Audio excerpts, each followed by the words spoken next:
बैठे रहते हैं।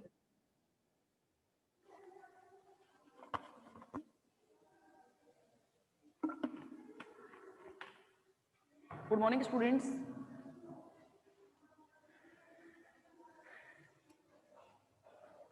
कॉपी पेन हाथ में होने चाहिए। जो चीज मेरे नोट्स में भी नहीं है वो चीज अब आपको लिखनी पड़ेगी। मैं बताती हूँ कहाँ से क्या चीज नोट्स में नहीं है। कुछ इंपॉर्टेंट फॉर्मूले मैं आपको लिखवाऊंगी, उन इंपॉर्टेंट फॉर्मूलों को आप कॉपी में लिखेंगे। ठीक है, कॉपी रख लेना। हम चल रहे थे कोऑर्डिनेशन कंपाउंड की ओर।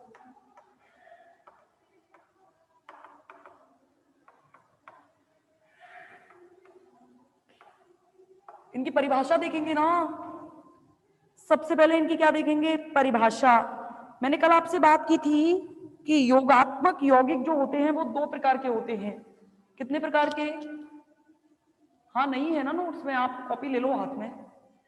नोट्स में प्रोवाइड करवाऊंगी आप लोगों को, लेकिन जो चीज नोट्स में भी नहीं है उस चीज को तो आपको लिखना पड़ेगा कि जो चीजें मैंने मतलब इसी साल ऐड करने जा रही हूँ वो तो आपको लिखनी पड़ेंगी। समझ में आ गई? जो पिछली साल भी ऐड नहीं की थी, इस बार तो हर साल कुछ ना कुछ नया ऐड करती हूँ मैं। मतलब कहने का क्या है कि नया ऐड करने का मतलब जैसे फिजिकल में भी ऐड किया था एक्स्ट्रा, जैसे फेज इक्विलिब्रियम मैंने नहीं कराई थी, मैंने ऐड करवाई थी। तो ऐसे करके कुछ चीजें तो ऐड करनी पड़ेंगी। तो अपने हाथ में कॉपी पेन तो हमेशा ही होने चाहिए। देखो, कोऑर्डिनेशन कंपाउंड्स में जिस चीज की हम बात करने जा रहे हैं, तो सबसे पहले मैंने कहा था हम बात करेंगे डबल सॉल्ट की, यानी कि हम बात कर रहे हैं द्विक लवण की। देखो, द्विक लवण का मतलब क्या है? सबसे पहले ध्यान रखो, इन्हें जालक यौगिक के नाम से भी जानते हैं। ये काम का नहीं है क्योंकि हमें पढ़ना नहीं है, संकुल पढ़ना है हमें। पूरा डिपेंडेंट संकुल पर ही है चैप्टर, संकुल ही पढ़ेंगे। पर थोड़ा बहुत तो देखना पड़ेगा कि भाई क्या क्या चीज है, कहां से आई है, कौन सी चीज किस चीज से रिलेटेड है, कब काम आ जाए किस्मत का कोई भरोसा है नहीं। तो द्विक लवण को किसके नाम से जानते हैं? जालक। जालक के नाम से ध्यान रखते हैं। इनकी परिभाषा क्या है? ये यौगिक ठोस अवस्था में भी स्थायी रहेंगे। पहली बात तो ध्यान रखना, ठोस अवस्था में कैसे रहेंगे? स्थायी रहेंगे। दूसरा क्या है? पहला पॉइंट तो ये है, और दूसरा पॉइंट क्या है? दूसरा पॉइंट क्या है? जल में जैसे ही इन यौगिकों को डालोगे ये आयनों में विभक्त हो जाते हैं। किसमें विभक्त हो जाते हैं? आयनों में विभक्त हो जाते हैं। एग्जाम्पल के लिए बात करें तो आपने सुना होगा फिटकरी का फॉर्मूला या मोहर लवण। मोहर लवण एक द्विक लवण है, एक डबल सॉल्ट है जिसका फॉर्मूला होता है FeSO4। फॉर्मूला पढ़ा होगा, टाइट्रेशन की रिएक्शन 11th-12th में आप करके आए हो। NH4 का whole twice dot SO4 dot 6H2O 6H2O। वैज्ञानिकों ने कैसे बताया कि ये द्विक लवण है? तो इन्होंने देखा, वॉइस नहीं आ रही, अब आ रही है? आ रही है आवाज? देखो भाई, ये कैसे पता चला कि ये डबल सॉल्ट है? तो उन्हें ये पता चला कि जैसे ही इसे पानी में डाला होगा इसने आयनों का परीक्षण दिया होगा कि इसमें आयन प्रेजेंट है। और वो आयन कौन कौन से हैं? देखो, Fe+3 में टूटता है, +2SO4 -2 में टूटता है, प्लस किस किस में? 2NH4 plus 6H2। वैज्ञानिकों ने कहा कि जब हम मोहर लवण को पानी में डाला है तो इसने आयन दिए हैं। इसका मतलब ये क्या है? एक द्विक लवण है। कोई भी हो, फिटकरी हो या कोई भी हो, सब द्विक लवण के नाम से जाने जाते हैं। इससे हमें कोई मतलब नहीं है। आप तो एक एग्जांपल याद रख लेना मोहर लवण का। अब जो इंपॉर्टेंट पार्ट है उसकी तरफ चल रहे हैं, जिसका नाम है योगात्मक यौगिक। दो प्रकार के, पहला कौन सा? द्विक लवण, और दूसरा है संकुल। क्या है? संकुल यौगिक। क्या है? संकुल यौगिक। उन्हें जालक यौगिक कहते हैं क्योंकि वो जैसे उसे पानी में घोलते हैं तो पानी में घोलने से आयनों का एक जाल सा बन जाता है। क्या बन जाता है? आयनों का एक जाल सा बन जाता है, इसलिए उन्हें कहते हैं जालक यौगिक। संकुल यौगिक इन्हें नाम से जाना जाता है उपसह संयोजन यौगिक के नाम से भी जाना जाता है। और हमारी टॉप यूनिट का नाम क्या है? Coordination compound. तो सोचो यही पढ़ना है। संकुल यौगिकों को किसके नाम से जाना जाता है? उपसह संयोजन यौगिकों के नाम से भी जाना जाता है। देखो, ये देखो, पहली बात तो ये ठोस अवस्था में और साथ ही साथ जलीय अवस्था में भी स्थायी है। दोनों में डिफरेंस समझ गए? द्विक लवण जो हैं वो किसमें स्थायी नहीं होते हैं? पानी में टूट जाते हैं। लेकिन ये जो हैं ये ठोस अवस्था में और जलीय विलयन में भी क्या है? स्थायी हैं। यानी कि कहने का मतलब क्या है? जैसे इन्हें पानी में डालेंगे तो ये अवयवी आयनों में क्या नहीं होंगे? पृथक नहीं होंगे। इसलिए इनको क्या कहते हैं?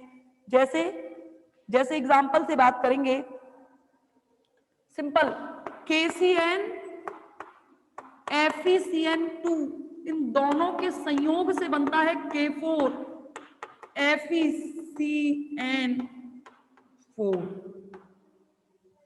क्या बनता है? FeCN6 बनता है। जैसे इसे पानी में घोलते हो तो ये पानी में भी स्थायी है और ठोस में भी स्थायी है, यानी कि इसमें आयन नहीं टूट पाते हैं। इसलिए क्या होता है? क्या होता है? अगर सोचो ब्रेक नहीं हो रहा है तो ये ध्यान रखना, ये जो आयरन है ये अपने साइनाइड आयनों के साथ उपसह संयोजन बंध से बंधित है। कौन से बंध से? उपसह संयोजन बंध से बंधित है, जिसे रिप्रेजेंट करते हो आप, चलो बाद में बात करेंगे। उपसह संयोजन बंध से बंधित है, इसलिए इस प्रकार के यौगिकों को किसके नाम से जाना जाता है? उपसह संयोजन यौगिकों के नाम से जाना जाता है। समझे या नहीं समझे? ये उपसह संयोजन यौगिक चूंकि संकुल नुमा संरचना बनाते हैं इसलिए इन्हें संकुल के नाम से भी जानते हैं। अब जो चीज है, अब हमें जो पूरी चर्चा करनी है, ये संकुल क्या है, कैसे बनते हैं, उपसह संयोजन बंध क्या होता है, क्यों इसे उपसह संयोजन बंध कहा गया। क्या हुआ? आवाज भी नहीं आ रही? वीडियो भी क्लियर नहीं? क्या कह रहे हो? किस किस को आवाज नहीं आ रही?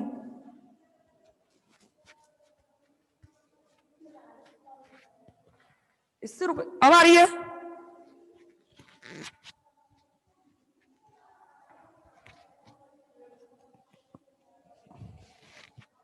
अब देखना, अब आ रही है?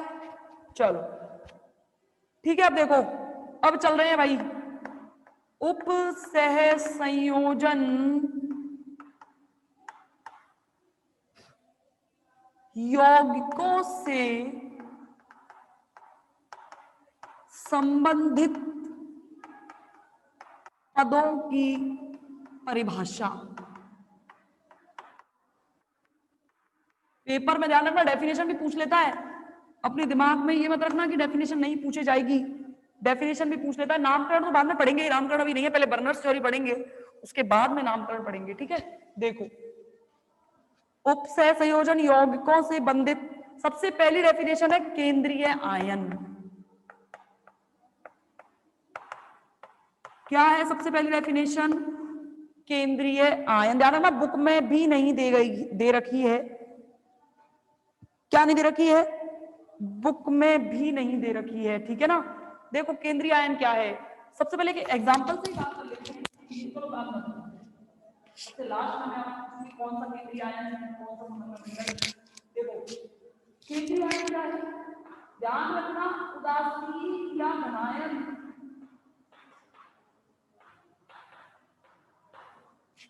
उदासीन हो या घनायन हो, जो भी क्या करेंगे, उदासीन या घनायन अणु या परमाणु या उदासीन या घनायन धातु परमाणु, मतलब मेरे केंद्रीय आयन से पहले यानी क्या करना कि जो कोऑर्डिनेशन कंपाउंड है वो उसके धातु को हमेशा केंद्रीय आयन में रखना है। क्या कह रहे हैं? लिख लो, उदासीन या घनायन धातु परमाणु किसी ऋणायन उदासीन धनायन ऐसे तत्वों से इलेक्ट्रॉन ग्राही का कार्य करता है। किसका कार्य? इलेक्ट्रॉन ग्राही, या मैं ये कहूं कि ये उप सहज संयोजन बंध के द्वारा बंधित हो तो उसे कहते हैं क्या? केंद्रीय। इसे रिप्रेजेंट करते हैं ऐसे मेटल, किससे? और ध्यान रखना ऐसे वाला बंध जिसे हम रिप्रेजेंट करते हैं एक एरो के द्वारा, इसे कहते हैं उपसहसंयोजन बंध।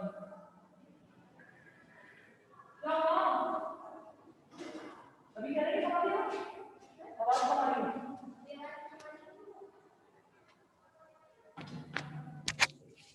अब नहीं आ रही क्या आवाज?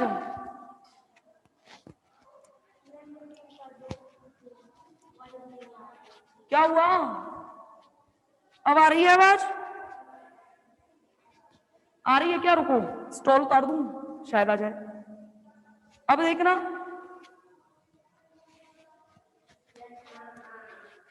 आ रही है? देखो दोबारा देखना। केंद्रीय आयन क्या है? केंद्रीय आयन हमेशा उदासीन या धनायन धातु परमाणु होगा, जो कि क्या करेगा? जो कि दो या दो से अधिक, ध्यान रखना कभी भी एक समन्वय संख्या हो नहीं सकती, बाद में बात करेंगे। दो या दो से अधिक ऋणायन उदासीन या धनायन परमाणुओं के साथ, ऋणायन उदासीन या धनायनिक परमाणुओं के साथ उपसह संयोजन बंध से बंधित हो केंद्रीय आयन कहलाता है। इस केंद्रीय आयन को हमेशा रिप्रेजेंट किया जाता है इस एम के द्वारा, या इस मेटल भी कहते हैं, और उस उपसह संयोजन बंध को रिप्रेजेंट करते हैं कैसे? ऐसे। अच्छा देखो ये वाला एरो ऐसे आ रहा है, यानी कि ये हमेशा इलेक्ट्रॉन ग्राही का कार्य करेगा। यानी कि ध्यान रखना केंद्रीय आयन कैसा कार्य करता है? इलेक्ट्रॉन ग्राही का कार्य करता है। कैसा कार्य करता है? इलेक्ट्रॉन ग्राही का कार्य करता है। और सोचो, इमेजिन करो, अगर ये इलेक्ट्रॉन ग्रहण करता होगा तो डेफिनेटली इसके पास रिक्त कक्षक अवेलेबल होंगे। कैसे कक्षक अवेलेबल होंगे? इसके पास कैसे कक्षक अवेलेबल होंगे? रिक्त कक्षक उपलब्ध होंगे। और ये पढ़ के आ चुके हैं हम, इसमें कोई बुराई नहीं है। जब मैंने आपको, अरे आप, जब हम बात कर रहे थे मेटल्स के बारे में, ट्रांजिशन मेटल्स के बारे में, तो मैंने बताया था वहां पे कि हमेशा मेटल का एक रिक्त डी कक्षक होते हैं। अगर इसके पास रिक्त कक्षक है तो ये इलेक्ट्रॉन लेगा। क्या करेगा? इलेक्ट्रॉन लेगा। समझ गए? तो ये है आपका केंद्रीय आयन की परिभाषा, यानी कि जो धातु होगी संकुल के अंदर वो कहलाएगी केंद्रीय आयन। वो तो परिभाषा देने के लिए बताया मैंने। उपसह संयोजन बंध से बंधित हो और दो या दो से अधिक होने चाहिए वो परमाणु। और ध्यान रखना क्या है? इलेक्ट्रॉन ग्राही का कार्य करेगा, यानी कि इलेक्ट्रॉन युग्म ग्रहण करेगा, और इलेक्ट्रॉन युग्म ग्रहण करेगा तो उसके पास रिक्त कक्षक अवेलेबल होंगे, उपलब्ध होंगे। अब बात करेंगे लिगेंड की। अगली परिभाषा जिसका नाम है लिगेंड, कॉपी में नोट कर लेना। टेबल जो मैं बनवाऊंगी वो टेबल आपको याद होनी चाहिए, उसमें सारे लिगेंड्स के नाम होंगे, उन पर आवेश मैं लिखवा दूंगी। उसको जब हम नामकरण पढ़ेंगे तो वो काम आएगा। ठीक है? देखो लिगेंड की बात करें तो ध्यान रखना वह अणु जिस पर कम से कम न्यूनतम एक एकाकी इलेक्ट्रॉन युग्म अवश्य उपस्थित हो, यानी कि जिस पर एक लोन पेयर अनिवार्य रूप से प्रेजेंट होगा, वो क्या कहलाएंगे? लिगेंड कहलाएंगे। क्या कहलाएंगे? लिगेंड कहलाएंगे। और ये लिगेंड इस लोन पेयर का दान मेटल को करके उपसह संयोजन बंध बनाता है। लिगेंड के पास होगा लोन पेयर और मेटल के पास प्रेजेंट होंगे रिक्त कक्षक। लिगेंड जो है मेटल को देगा लोन पेयर और इन दोनों के बीच में बनेगा उपसह संयोजन बंध। इसीलिए इस प्रकार के यौगिकों को किसके नाम से जाना जाता है? उपसह संयोजक यौगिक के नाम से जाना जाता है। बहुत ही एग्जाम्पल से समझ लेते हैं फटाफट। देखो दो चीजें मैंने आपको समझाई हैं, एक तो केंद्रीय आयन और एक उपसय संयोजन, सॉरी लिगैंड। तो देखना भाई, इसमें देखो केंद्रीय आयन कौन है, ये रहा, जो कि किसके द्वारा, ध्यान रखना, एक लिगैंड के अंदर एक दाता परमाणु अवश्य होता है, यानी कि जो इलेक्ट्रॉन युग्म का दान करता है। ये तो आपको दिमाग में आ गया होगा, नाइट्रोजन जो है उसमें ही तो इलेक्ट्रॉन युग्म होगा, तो नाइट्रोजन जो है वो दाता परमाणु की तरह कार्य करेगा। देखना कैसे होगी इसकी, ये सिल्वर है, सिल्वर को ये देखो भाई, ये तो समझ में आएगा,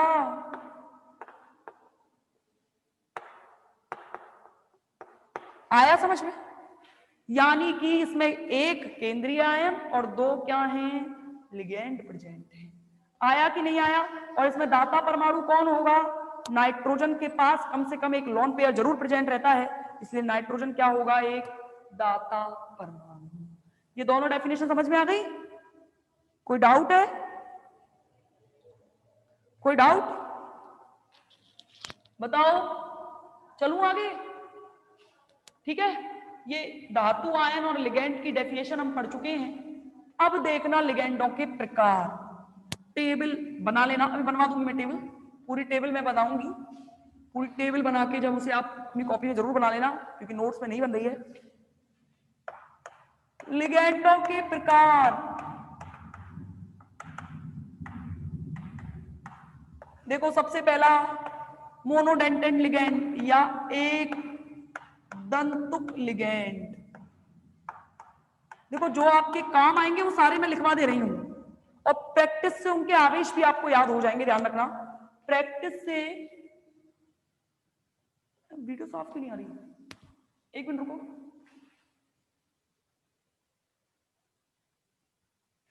अब देखना साफ आ रही है क्या, आ रही है क्या साफ?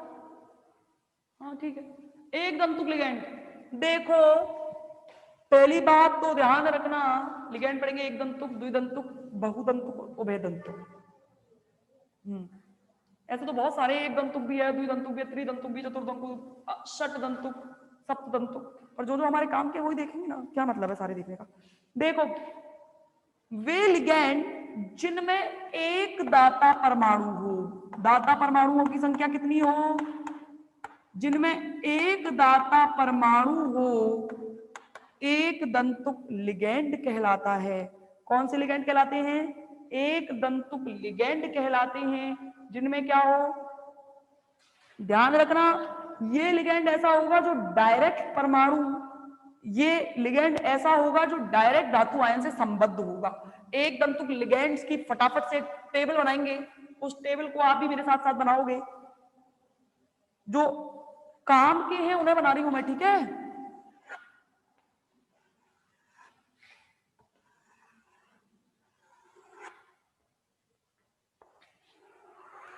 और जरूरत होगी तो और बना लेंगे। देखो इसको क्लोज नहीं करती, जितने मुझे याद आएंगे मैं उतने बनवा दूंगी, ठीक है। देखो सबसे पहले यहां पे एक दंतुक लिगेंड,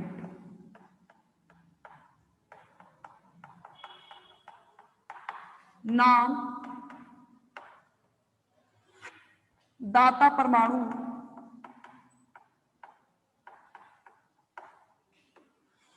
और आवेश। ये आवेश काम का है, एक तो नाम काम के और एक आवेश काम का है। बाकी दाता परमाणु परमाणु वो पूछता नहीं है, क्योंकि नामकरण करेंगे तो हमें आवेश काम आना है, ठीक है। सबसे पहले बात कर रही हूं H2O की, ऑक्सीजन पर कितने लॉन पेयर, समझ गए होंगे, नाम होता है इसका एक्वा। नामकरण में जो हम यूज करेंगे वो यूज करेंगे हम एक्वा। और एक्वा में बताओ जल्दी फटाफट से, दाता परमाणु कौन, ऑक्सीजन, आवेश 0 होता है, जिन पर आवेश 0 है वे उदासीन लिगेंड हैं। कैसे लिगेंड हैं, उदासीन लिगेंड हैं, समझ गए। NH3 की बात करेंगे, इस पर एक लोन पेयर प्रेजेंट है, इसका नाम है एमीन। क्या नाम है? एमीन। इसमें दाता परमाणु कौन है? नाइट्रोजन। और आवेश आपको पता होना चाहिए 0 ही होता है। ठीक है। अगला लिगेंड है जिसका नाम है CO कार्बोनिल। चलो बताओ, कार्बोनिल में दाता परमाणु कौन? ऑक्सीजन। आवेश इस पर भी 0। ध्यान रखना, जरूरी नहीं है जो उदासीन लिगेंड है वो प्रबल नहीं होंगे। कुछ भी। कौन है ये? क्या नाम है इसका? यतेंद्र चौधरी। आपकी नहीं आ रही है बल्कि सबकी आ रही है वीडियो क्लियर। हाँ, अगला देखो, PH3 फॉस्फीन। दाता परमाणु का नाम P और आवेश वही 0। अगला जो है डायरेक्ट पिरीडीन लिख रही हूं मैं। पिरीडीन का फॉर्मूला होता है C5H5N, यानी कि नाइट्रोजन क्या है उसमें? पिरीडीन। और आपके जो नामकरण होंगे उसमें ये इसी नाम से आना है। ठीक है, पिरीडीन। दाता परमाणु कौन? N। आवेश ध्यान रखना उदासीन है 0। ट्राइफेनिल फॉस्फीन, ऐसे ट्राइफेनिल फॉस्फीन। इसमें दाता परमाणु जो है वो है आपका, सॉरी इसका नाम है, ये काम नहीं आएगा ये मैंने तो आज तक इसका एग्जांपल कोई देखा नहीं है।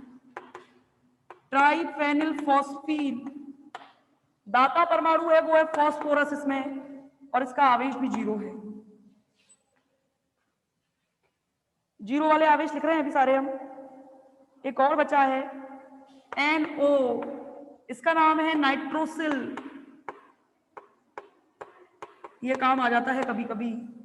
नाइट्रोसिल, दाता परमाणु N और इस पे आवेश है 0। नाइट्रोसिल में ध्यान रखना, हाँ होते हैं ऑक्सीजन पर 2 होते हैं लोन पेयर, इसीलिए तो उसमें ऑक्सीजन है ना, इसलिए तो उसमें दाता परमाणु ऑक्सीजन है। जिसपे लोन पेयर प्रेजेंट होगा उस पर ही तो दाता परमाणु होगा। देता सिर्फ एक ही है। ठीक है, अब देखो फटाफट नाइट्रोसिल के बाद हेलोजन्स की बात करेंगे। ये दुर्बल लिगेंड के नाम से जाने जाते हैं। ये तो प्रैक्टिस से आएंगे, दुर्बल लिगेंड कौन है, प्रबल लिगेंड कौन है। दिख रहा है नीचे? हेलोजन के लिए मैं एक्स रिप्रेजेंट कर रही हूँ, सारे ऑक्सीजन, सारे हेलोजन, क्लोरीन, ब्रोमीन, आयोडीन, और एक और रहेगा ना फ्लोरीन, सारे के सारे हेलोजन। एनो और किसमें आएगा? नाइट्रोसिल है ये, लिगेंड है नाइट्रोसिल, लिगेंड है नाइट्रोसिल, चिंता मत करो, सही है बिल्कुल। हेलो, हेलो कहते हैं ना इन्हें, जैसे ब्रोमो, क्लोरो, फ्लोरो, क्या 5P क्या? 5P क्या है? खाए 5P?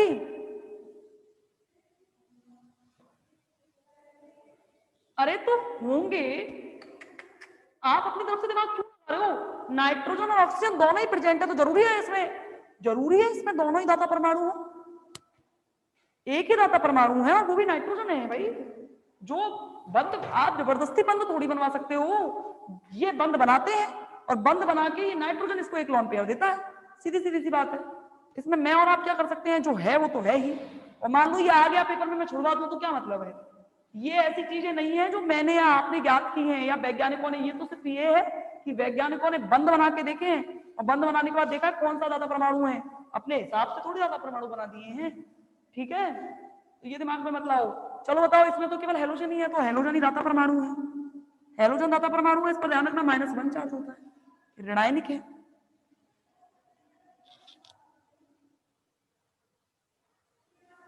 नहीं, कोई स्ट्रक्चर नहीं पूछता है, इनकी स्ट्रक्चर थोड़ी है, कुछ भी नहीं पूछता है। मैं कह तो रही हूं हमें सिर्फ नामकरण पूछेगा, और नामकरण में इनके नाम पता होने चाहिए हमें, और एक आवेश पता होने चाहिए, क्योंकि हमें ऑक्सीडेशन स्टेट निकालनी होती है। तो इसलिए तो इतना हाइपर मत हो, जो चीज काम की है वो नहीं देखेंगे। यहां तक लिख लिए, फटाफट नोट करो। जहां से मुझे जितना मेरे को मैटर मिल पाया है उस मैटर के अकॉर्डिंग मैं आपको लिखवा रही हूं कि आपके लिए सिंपल बना रही हूं, सिंपल बना रही हूं मैं यूनिट को। मैं चाहती तो आप देखना सीबीएच की या जेपीएच की किताब निकाल के, वो डायरेक्ट कुछ नहीं दे रखा, बस केवल एक डेफिनेशन दे रखी है और डेफिनेशन में कुछ नहीं दे रखा, डेफिनेशन देके डायरेक्ट आपको वो क्वेश्चन पूछ रखा है। और ध्यान रखना जो ये लिगेंड निकाले इनसे बाहर कहीं पेपर में आएगा भी नहीं, ये भी कंफर्म है। तो इसलिए एक बार पढ़ोगे और बार बार हम हर लिगेंड के लिए प्रैक्टिस भी करेंगे, और हम हर लिगेंड के लिए प्रैक्टिस करेंगे तो ऑब्वियस सी बात है हमें ये याद भी हो जाएंगे आराम से। दाता परमाणु तो पूछता थोड़ी है, हमें सिर्फ आवेश से मतलब है, ठीक है। जो जो इंपॉर्टेंट है उन्हीं के बारे में बात कर रही हूं भाई। अगला देखो, हेलो के बाद OH माइनस,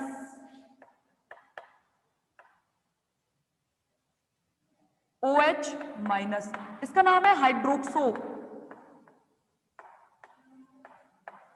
दाता परमाणु ऑक्सीजन और आवेश -1,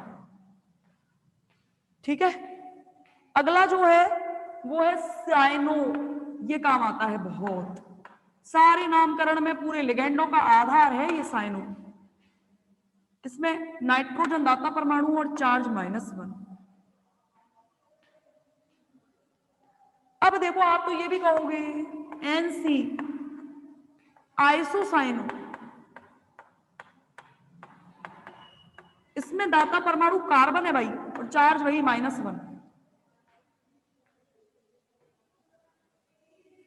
सॉरी, दाता परमाणु क्या कर दिया मैंने, एक मिनट, उल्टी लिख दी है ना, यहां पे नेगेटिव चार्ज होता है, इसमें कार्बन है और इसमें नाइट्रोजन है दाता परमाणु, ठीक है। जिस पर नेगेटिव चार्ज है वो दाता परमाणु देगा, इसमें उल्टा लिखवा दिया मैंने। और एक देखो जो काम की चीजें हैं वही लिख देते हैं, एक NO2-, ज्यादातर तो एक दंतुक लिगेंड ही काम आते हैं, एक आध दो द्विदंतुक लिगेंड काम आते हैं, इसका नाम नाइट्रो है। NO2 में आप बताओ, आप कहोगे मैडम इसमें तो ऑक्सीजन है, लेकिन ऑक्सीजन 2 है, दोनों की दोनों दाता परमाणु तो हो नहीं सकते हैं, नाइट्रोजन दाता परमाणु होगा, इसका चार्ज होगा -1। नाइट्राइटो देखना भाई, ये भी आता है, जब हम नामकरण देखेंगे तो ये सारे लिगेंड काम आएंगे। नाइट्राइटो, नाइट्राइटो में इसमें है ऑक्सीजन और इस पर चार्ज है -1, ठीक है। एक ऑक्सीजन जो है वो इलेक्ट्रॉन युग्म का दान करता है, ठीक है, ये नाइट्राइटो है। अगला जो है वो है हाइड्रिडो, हाइड्रिडो, इसमें तो दाता परमाणु हाइड्रोजन है ही और इस पर चार्ज है -1, ठीक है। जो जो काम के हैं वो देख लेते हैं। एक एमिडो, एमिडो की इमिडो, एमिडो, नाइट्रोजन और चार्ज है -1, ठीक है।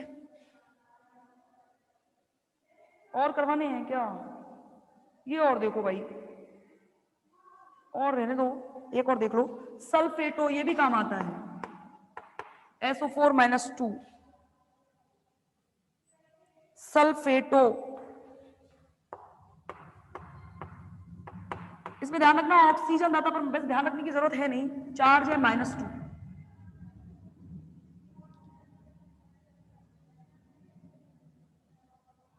और एक और देख लो, कार्बोनेटो, CO3-2, कार्बोनेटो, इसमें ऑक्सीजन है और आवेश है -2, बस इतने ही बहुत है एक दंतुक लिगेंड, इससे ज्यादा और कोई जरूरत है नहीं एक दंतुक लिगेंड लिखने की। फटाफट लिख लीजिए या स्क्रीनशॉट जो भी लेना चाहें ले लीजिए।